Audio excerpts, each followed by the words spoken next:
سیدنا و مولانا محمد معدن الجود والکرم وآلہ وصحبہ وبارک وسلم۔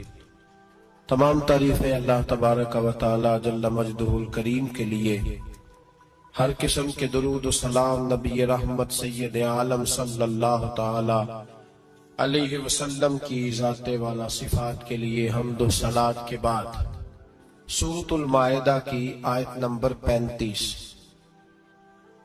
یہ قرآن مجید کا چھٹا پارہ ہے۔ اللہ تبارک و تعالی نے ارشاد فرمایا، یا ایھا الذین آمنوا اتقوا اللہ، اے ایمان والو اللہ سے ڈرو، وابتغوا الیہ الوسیلہ، اور اس کے رستے میں کوئی وسیلہ تلاش کرو، اس کے رستے میں کوئی وسیلہ تلاش کرو، اور وسیلہ تلاش کرنے کے بعد کیا کرو، وجاہدوا فی سبیلہ، پھر اس کے رستے میں جد و جہد کرو، لعلکم تفلحون، اس امید پر کہ تم فلاح پا جاؤ۔ تین باتیں اللہ تبارک و تعالی نے کامیابی کے لیے ارشاد فرمائی۔ پھر سنیے، سورۃ المائدہ ہے، آیت نمبر 35 ہے، چھٹا پارہ۔ فرمایا، اے ایمان والو اللہ سے ڈرو، ایک بات اس کے رستے میں وسیلہ تلاش کرو، دو باتیں، پھر تیسرے نمبر پہ ارشاد فرمایا اب جد و جہد کرو، اب کوشش کرو اللہ کے رستے میں۔ ہوگا کیا کہ اللہ تمہیں کامیابی عطا فرمائے گا، تم فلاح پا جاؤ گے۔ وسیلہ اللہ تبارک و تعالی کے قرب کو حاصل کرنے کے ذریعے کے نام کو کہتے ہیں۔ ایسی چیز جو اللہ کے قریب کر دے، اللہ کی رحمت کے قریب کر دے، اسے وسیلہ کہا جاتا ہے۔ ہر نیک عمل اللہ کے رستے میں وسیلہ ہے۔ نماز بھی وسیلہ ہے، رشتہ داروں سے اچھا سلوک کرنا بھی وسیلہ ہے، صلہ رحمی کرنا بھی وسیلہ ہے، صدقات و خیرات کرنا بھی وسیلہ ہے، سچ بولنا بھی وسیلہ ہے، اللہ تبارک و تعالیٰ کی رضا والا ہر کام کرنا وسیلہ ہے، فرض بھی وسیلہ ہے، نفل بھی وسیلہ ہے۔ اگر اعمال اللہ کی بارگاہ میں وسیلہ ہے تو اللہ کے اولیاء بھی اللہ کی طرف وسیلہ ہے، اہل بیت بھی وسیلہ ہے، صحابہ بھی وسیلہ ہے، اور رب کریم کی بارگاہ میں سب سے بڑا وسیلہ رسول پاک کی ذات والا صفات ہے۔ سب سے بڑا وسیلہ حضور کی ذات، سب سے بڑا وسیلہ، سب سے بڑا وسیلہ اللہ تبارک و تعالیٰ کے محبوب کی ذات ہے، اس میں کوئی گنجائش نہیں۔ حدیث پاک سنیے، میرے رسول پاک سید عالم صلی اللہ علیہ وسلم نے فرمایا، بنی اسرائیل کے 3 لوگ تھے، نیک آدمی تھے، سفر پہ جا رہے تھے تو بارش تیز آ گئی، صحیح بخاری کی حدیث ہے، تیز بارش آئی، ایک غار میں پناہ لی بارش سے بچنے کے لیے۔ اچانک طوفان آیا تو ایک پتھر لڑک کر غار کے منہ کے آگے گر گیا، اندھیرا چھا گیا، اندر اندھیرا، طوفان ہے، پریشانی ہے۔ میرے حبیب پاک علیہ السلام فرماتے، جب اندھیرا دم گھٹنے لگا، اندھیرا ہونے لگا، پریشان ہونے لگے، ایک بولا، کہنے لگا اگر زندگی میں کوئی نیک کام کیا ہے تو اس کو یاد کر کے دعا مانگو، اللہ کرے ہم سے کوئی نیک کام ہو جائے۔ جو ہوتے ہیں اس میں بھی ریاکاری ہوتی ہے، اس میں بھی ملاوٹ ہوتی ہے، کوئی نیک کیا ہے تو دعا مانگ لو۔ ایک نے ہاتھ اٹھائے، اور دعا کیسے مانگی؟ اللہ اکبر، عرض کرنے لگا، اے اللہ تو جانتا ہے میں نے بکریاں رکھی ہیں، میں دودھ دھو کے بیچتا ہوں، میرے بیٹے بھی ہیں، بیٹیاں بھی ہیں، اولاد بھی ہے، اور میرے پاس لوگ دودھ خریدنے بھی آیا کرتے تھے، پر اللہ میرے بوڑھے ماں باپ ہیں، میں نے اپنی زندگی کا طریقہ بنایا ہے، جب تک ابا جی دودھ نہیں پیئیں گے کسی کو نہیں ملے گا، جب تک میری بوڑھی ماں کے لبوں سے دودھ نہیں لگے گا کسی کو نہیں ملے گا۔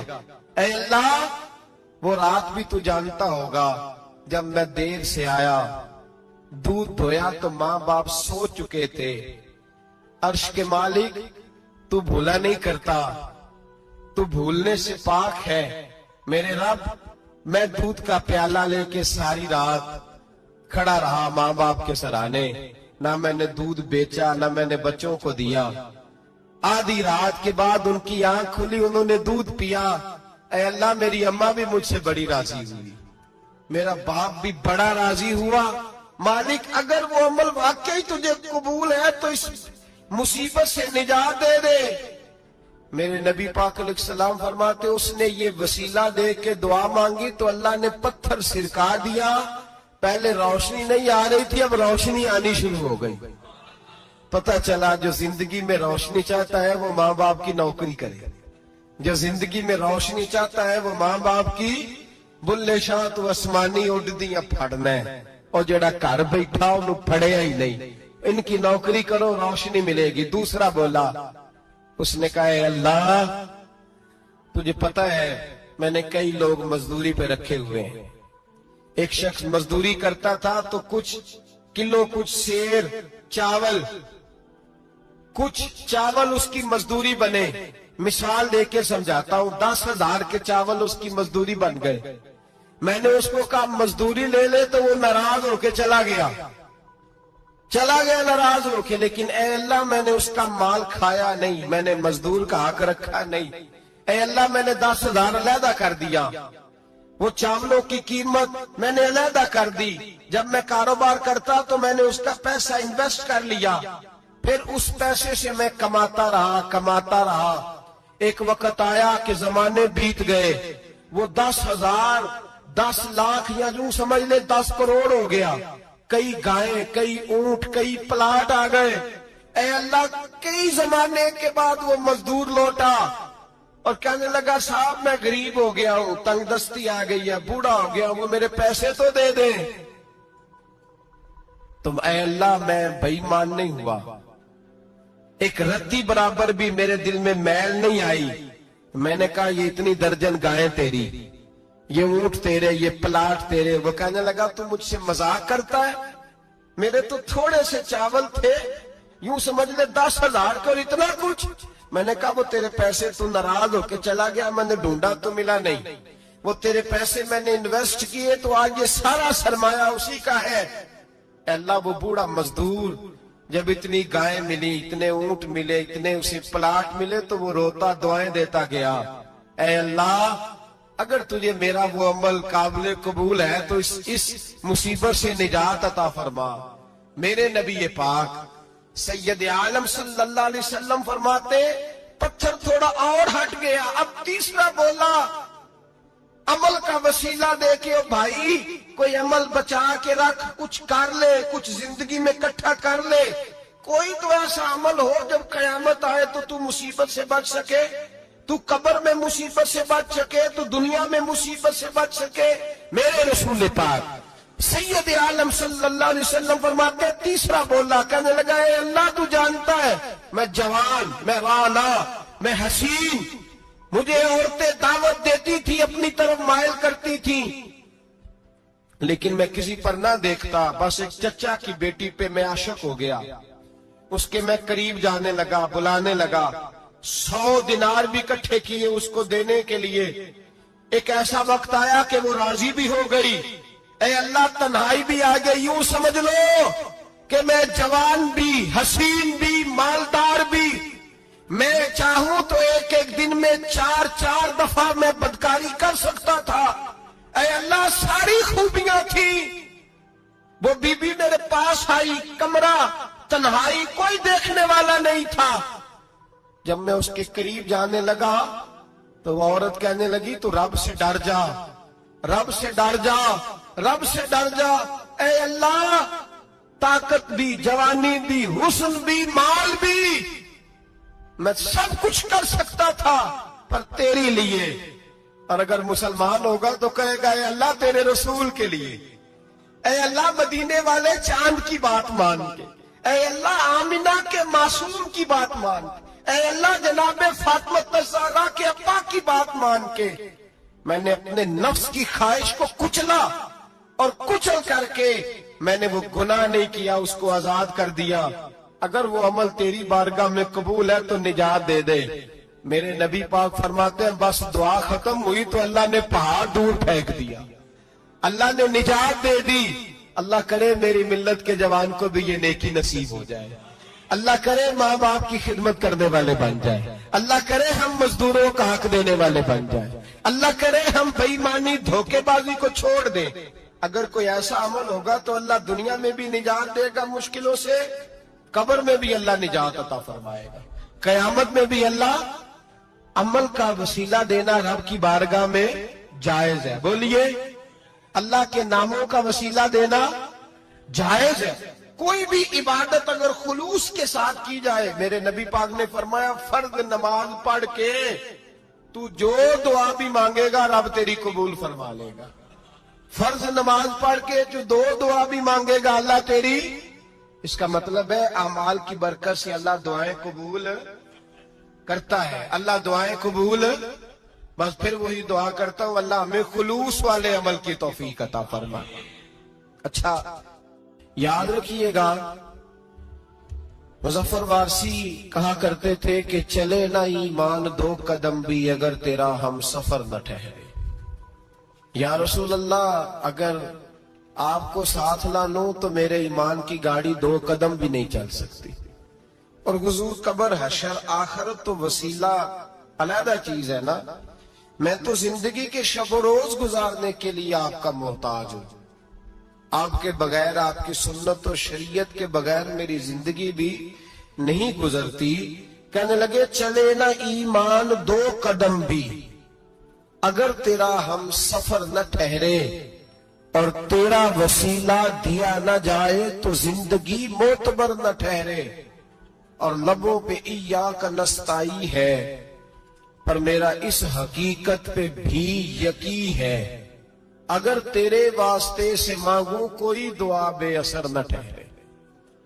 نبی پاک بھی وسیلہ ہے، نیک اعمال بھی وسیلہ ہے۔ دو تین قسم کے گروہ پیدا ہو گئے ہیں امت مسلمہ میں۔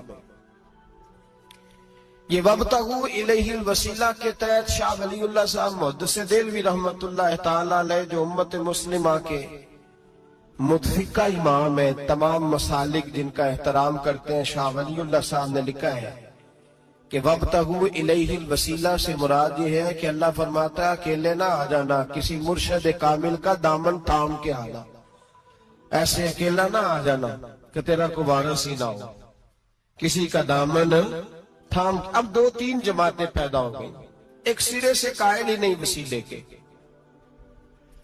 وہ کہتے ہیں جی نماز کا وسیلہ دے لو، روزے کا وسیلہ دے لو، حج کا وسیلہ دے لو، نبی پاک کا نہ دینا۔ وہ خدا کے بندو نماز کا وسیلہ دینا درست ہے، میں نے شروع میں کہا کہ یہ بھی وسیلہ ہے، لیکن نماز پتہ نہیں قبول ہے کہ نہیں قبول۔ روزے کا وسیلہ دینا درست ہے پر پتہ نہیں وہ قبول ہے کہ نہیں۔ حج کا وسیلہ دینا حج نہیں دینا چاہیے، لیکن پتہ نہیں ہمارے حج ٹوٹے پھوٹے ہیں، قبول ہے کہ اس رسول کا وسیلہ کیوں نہ دے جو ہر حال میں اللہ کی بارگاہ میں قبول ہی ہے، ہر حال میں اللہ کی بارگاہ میں۔ بلکہ اعلیٰ حضرت فرماتے ہیں بخدا خدا کا یہی ہے در، نہیں اور کوئی مفر مکر، جو وہاں سے ہو یہیں آ کے ہو، جو یہاں نہیں تو وہاں نہیں۔ تو یاد رکھیے گا نبی پاک کا وسیلہ سب سے معتبر وسیلہ۔ اب لوگ اس جھگڑے میں پڑ گئے ہیں اور جتنی جتنی تعلیم عام ہوتی جاتی ہے لوگ دروازہ رسول سے دور ہوتے چلے جا رہے ہیں، بجائے اس کے کہ محبت رسول بڑھتی، نبی پاک کا قرب بڑھتا اور ہم بھی بادشاہ لوگ ہیں، جس مرضی کی بات ہم سننی شروع کر دیتے ہیں۔ اور خدا کے بندو سنو، زندگی نبی پاک کے بغیر نہیں گزر رہی تو قبر حشر میں حضور کے بغیر کامیابی کیسے ہوگی؟ یاد رکھیں اور سمجھے اس بات کو، اور اپنے عقیدے کو پہاڑ سے زیادہ تگڑا بنائیں۔ اس میں کوئی شک نہیں کہ نیک اعمال بھی وسیلہ ہے، پر بھائی مجھے تو اپنی نماز پر اعتبار نہیں، اس لیے کہ میں خلوص سے پڑھتا ہی نہیں۔ کئی جگہوں پہ کمی محسوس ہوتی ہے، کئی جگہوں پہ نقص محسوس ہوتے ہیں۔ روزے رکھے ہیں، ہمیشہ سے رکھ رہے ہیں، لیکن کوئی ایسا مان اور بھروسہ نہیں کہ بخشوائیں گے۔ حج اللہ تبارک و تعالیٰ توفیق دیتا ہے، ان لوگ جاتے ہیں، ہمیں بھی اللہ نے موقع دیا، ہم بھی گئے ہیں، دعا فرمائے اللہ بار بار بلائے۔ لیکن گزارش یہ ہے میرے بھائی سمجھ لیں کہ یہ چیزیں ہماری نظر میں کرتے ہیں، اللہ تبارک و تعالیٰ انہیں سبب رحمت بنائے گا، لیکن ہمیں اس پر کوئی مان، کوئی تکبر ہاں اگر بھروسہ ہے تو ذات رسالت مآب پہ بھروسہ ہے، نہ تیگو تیر پہ تکیے، نہ خنجر پر، نہ بھالے پر، بھروسہ ہے تو ایک سادی سی کالی کملی والے پر، نبی پاک صلی اللہ علیہ وسلم کی ذات پر۔ اب لوگ خشک زندگی گزارنا چاہتے ہیں، خشک سی نماز، اور بس جی بس نماز روزہ سیدھا کرو، یہ ہمیں کہاں لگایا جا رہا ہے۔ ہم خود بھی آگے نہیں جانا چاہتے، حالانکہ ہم نے وسیلے بنائے ہوئے ہیں۔ کئی لوگوں نے ایم پی اے وسیلہ رکھا ہوا ہے، ایم این اے وسیلہ رکھا ہوا ہے، یار 15-20 وسیلہ رکھے ہوئے ہیں، بلکہ امیر لوگوں سے سلام دعا رکھی ہوئی ہے۔ کس لیے؟ روز دعوتیں پکتی ہیں ہوٹلوں میں، یہ سارے وسیلے ہم نے بنائے ہوئے ہیں۔ عجیب معاملہ ہے، دنیا داروں سے وسیلے ہیں لیکن رب کریم کے بندوں سے ہم نے تعلقات نہیں رکھے۔ مزارات پہ جانا، اولیاء کی بارگاہ میں جانا، رب کریم کے بندوں سے پیار کرنا، صحابہ سے محبت کرنا، اہل بیت سے پیار کرنا، نبی پاک پہ درود پڑھنا، دنیا داری کا ہمیں پتہ ہے ہم نے کیسے بیچ میں سے بچ کے نکلنا، ہمیں کس چیز کی عادت ہے، دعوت پہ بلانا ہے تو کس کس کو چھانٹی کر کے بلانا، یہ سارا ہمیں پتہ ہے۔ جب شادی ولیمے کے اور سالگرہ کے اور عقیقے کے کارڈ لکھے جا رہے ہوتے ہیں تو پتہ ہوتا ہے اس کو رہنے دو، اس کو آنے دو، اس کو مس کر دو، اس کے بغیر گزارا نہیں۔ ان وسیلوں کا سارا پتہ ہے۔ اللہ رسول کے وسیلے کی بات آتی ہے تو ہم بھی فتویٰ پوچھنے چلے جاتے ہیں، ہم بھی تفصیلات پوچھتے ہیں، ادھر ادھر نہ جا۔ یاد رکھ، بغیر مصطفیٰ کے تیرا کوئی کام نہیں چل سکتا، بغیر نبی پاک کے تیری زندگی گزر سکتی سوال ہی نہیں پیدا ہوتا۔ یہ وسیلہ ضائع نہ کر بیٹھنا، ایسے کسی کی بات میں نہ آ جانا۔ یہ ایمان ہے، یہ ایقان ہے، یہ لذت ہے، یہ حسن ہے، یہ سرمایہ ہے، کسی جگہ اس میں کوتاہی نہ کر لینا، ایک ذرہ برابر تیرے دل میں نقص نہ واقع ہو جائے۔ یاد رکھنا، نیک اعمال بھی وسیلہ ہے۔ اللہ کرے کہ ہمارے عمل ایسے ہوں کہ اللہ کی بارگاہ میں قبول کیے جائیں۔ اللہ کرے کہ ہمارے عمل ایسے، اعمال کا وسیلہ دینا 100% جائز ہے۔ اگر یہ والا وسیلہ جائز ہے تو بتائیے نبی پاک کا وسیلہ جائز نہیں؟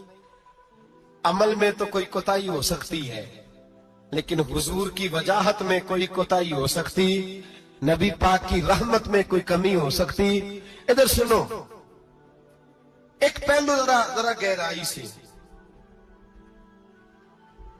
ایک بات عقیدے کی اس کو یاد رکھنا، اللہ کو کوئی بندہ نہ مجبور نہیں کر سکتا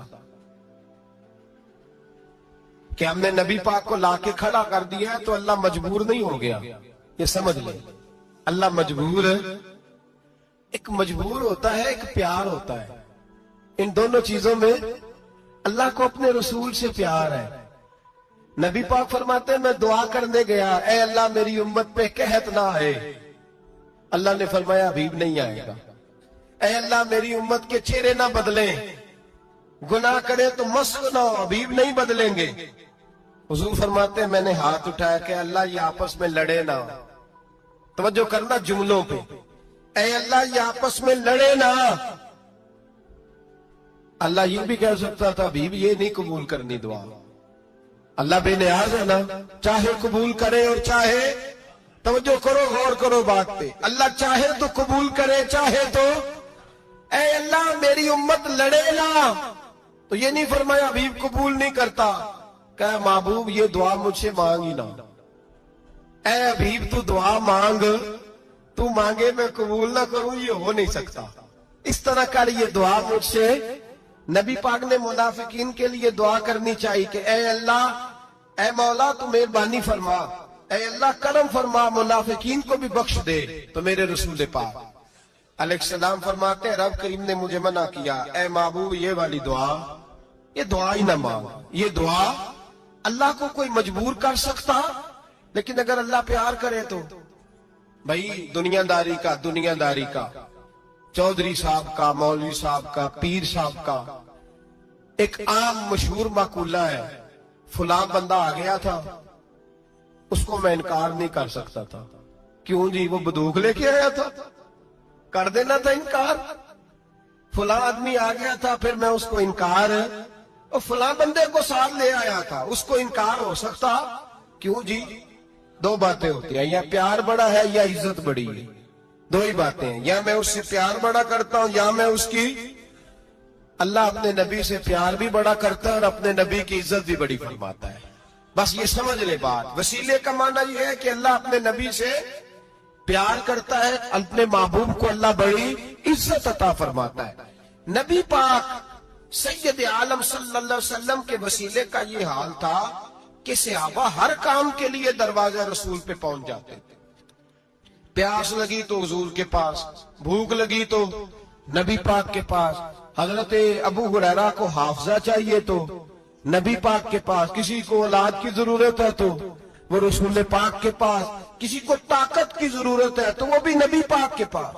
ہر آدمی جاتا تھا، انہیں پتا تھا دیتا خدا ہی ہے پر وسیلہ مصطفیٰ دیتا ہے صلی اللہ علیہ. اور حضور نے فرمایا انما انا قاسم، بخاری مسلم میں فرمایا میں تو بانٹنے والا ہوں، میں قاسم ہوں، میں قاسم ہوں. واللہ یعطی، ہاں عطا کرنے والا اللہ ہے، میں قاسم ہوں اور دینے والا اللہ ہے. صحابہ ہمیشہ نبی پاک کے واسطے سے دعا مانگتے، انہیں پتا تھا اگر تیرے واسطے سے مانگوں تو کوئی دعا بے اثر نہ ٹھہرے. ترمذی شریف، ابن ماجہ، دیگر تمام کتب میں امام احمد نے اپنی مسند میں نقل کیا.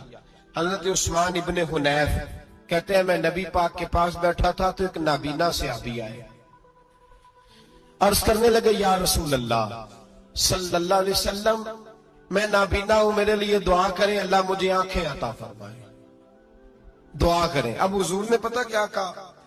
نبی پاک نے فرمایا دو باتیں، یا تو صبر کر لے یا میں دعا کر دیتا ہوں. صبر کرے گا تو اللہ جنت دے گا، یا تو صبر کر لے یا میں. صحابی بڑے پیارے تھے، کہنے لگے یا رسول اللہ جنت تو اللہ اپنے فضل سے دے گا ہی، میں نے نہیں صبر کرنا، مجھے آنکھیں چاہیے. اور پھر یہاں آ کے صبر کروں، این خزانے کے پاس جا کے صبر کروں؟ حضور میں نہیں صبر کرتا، اب دعا کریں. نبی پاک نے دعا سکھائی، فرمایا 2 نفل پڑھ جا کے اور 2 نفل پڑھ کے میرے وسیلے سے دعا کر. کیا کر؟ اللہ سے کہہ کہ اللہ میں تیرے پاس تیرے رسول کا وسیلہ لے کے آیا ہوں. اور پھر کہنا یا محمد انی توجہت الیک، کہنا ہے محمد صلی اللہ علیہ وسلم میں آپ کے وسیلے سے اللہ کی بارگاہ میں حاضر ہوں. اور پھر اللہ سے کہنا کہ اے اللہ تو اپنے نبی کی سفارش میرے حق میں قبول فرما. کون سکھا رہا ہے؟ بولیے کس کو؟ بولیے. کہا جا میرے وسیلے سے جا کے دعا کر. حضرت عثمان کہتے ہیں وہ چلے گئے، 2 نفل پڑے، حضور کے وسیلے سے دعا مانگی. فرماتے ہیں وہ چلے گئے پر ہم کوئی نہیں گئے. آپ کیوں نہیں گئے؟ تو صحابہ کا نظریہ بتاتا ہے کہ وہ گئے اس لیے نہیں کہ ہم حضور کا معجزہ دیکھ کے ہی جائیں گے. کہتے ہیں ہم گئے نہیں. تھوڑی دیر گزری تو وہ صحابی جو اندھے گئے تھے جب واپس آئے ہیں تو اللہ نے انہیں آنکھیں عطا فرما دی. گئے تھے تو نابینا تھے، آئے تو بینا ہے. میرے نبی پاک صلی اللہ علیہ وسلم کا توسل، حضور کا وسیلہ خود حضور نے سکھایا ہے، خود نبی پاک نے. اور صحابہ کرام علیہم رضوان اس مزاج پر پورے عامل تھے، عامل تھے. حضرت عمر فاروق صحابہ میں ایک دانشور شخصیت کا نام ہے. علم کے لحاظ سے، عمل کے لحاظ سے، بصیرت کے لحاظ سے، تقوی کے لحاظ سے ایک بڑی انفرادی اور منفرد شخصیت ہے. حضرت عمر کے زمانے میں قحط پڑ گیا، بارش نہیں ہوتی، حالات بڑے دگرگوں، پریشانی ہے. لوگ سیدنا فاروق اعظم سے پوچھتے ہیں حضور اب کیا بنے؟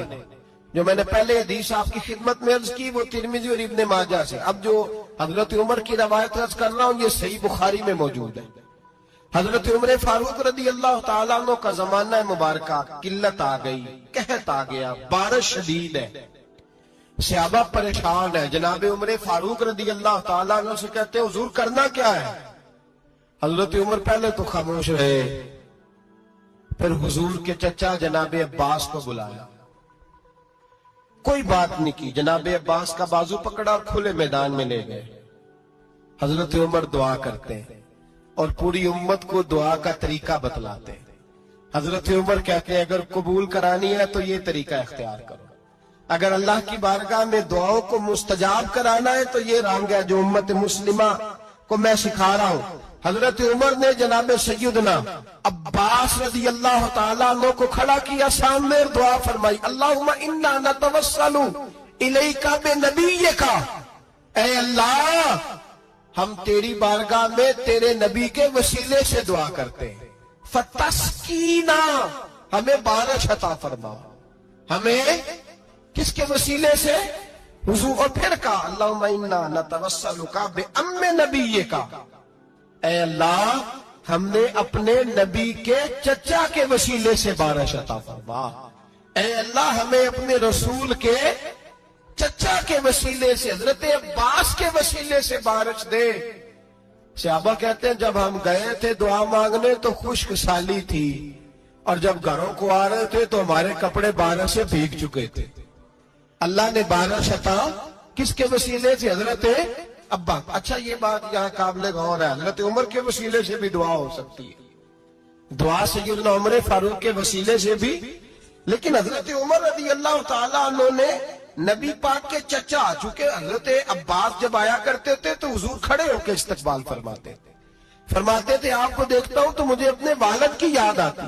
حضرت سیدنا عمر نے بتلایا کہ میں اس کو لے کے جا رہا ہوں جو نبی پاک کے زیادہ قریب ہے، جو حضور کے زیادہ قریب ہے، ان کے وسیلے سے دعا فرمائی۔ امت کو کیا درس دیا؟ فرمایا جو بھی حضور کے قریب ہو اس کے وسیلے سے دعا کرو، اللہ تمہیں آسانیاں نصیب فرمائے گا۔ اب ہمارا حال یہ ہے، انتشار ہی انتشار ہے، اختلاف اختلاف، شک کی شک ہے، پریشانی پریشانی، واضح حدیثیں موجود ہیں۔ میں آج ایک صاحب کو پڑھ رہا تھا، پتہ نہیں لوگ کیوں پریشانی کا شکار ہیں، کیوں لوگ اس آزمائش کا شکار ہیں، کہتے ہیں جی وسیلہ نہیں دینا چاہیے، سیدھا سیدھا نیک عمل کرو۔ او میرے بھائی، میں نے کہا کہ اللہ کسی وسیلے کا محتاج، اللہ محتاج نہیں، لیکن اس کی عادت ہے وہ وسیلے کو